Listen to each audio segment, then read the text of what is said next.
So I applied for the Duke Fellowship because I wanted to do two things. I wanted to work on my book, which is called Cosmopolitan Whiteness, and it's about the representation of whiteness of people of color. And the second thing I wanted to do is design Trading Races, which is a historical role-playing game that's set at the University of Michigan in 2003.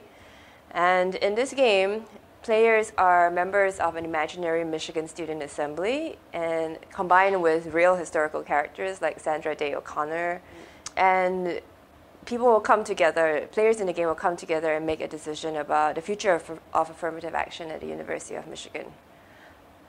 Game pedagogy is, like I said, one of the new areas in both K-12 education and higher education that a lot of people are starting to get interested in. A lot of people are talking about gamifying the classroom. So instead of teaching regular materials, turn your regular materials into a game or incorporate games in some form into teaching.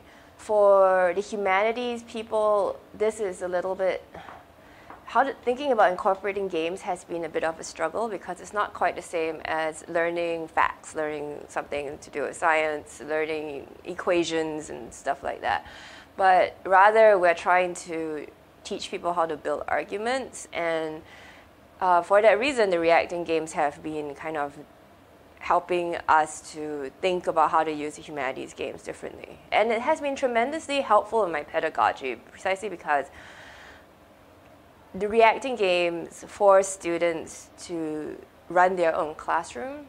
So instead of having me lecture to them what they are supposed to learn, all that takes place before the game actually happens. And when the game actually occurs, everybody is in character, already informed by the text that they are supposed to read, and really having to build on that knowledge actively.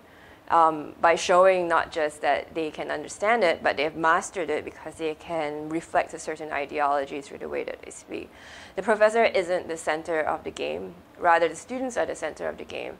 And I think that any time students feel that they are participating in their own learning, and in fact, in this sense, creating their own learning, their level of learning increases exponentially. So I think that the Reacting to the Past conference in January at Duke will be successful if a lot of people get very energized by this form of pedagogy and start applying it in their own classes, start wanting to use the games in their own classes, and also start thinking about how they can write their own games and how they can use these games to flip their classrooms to teach differently.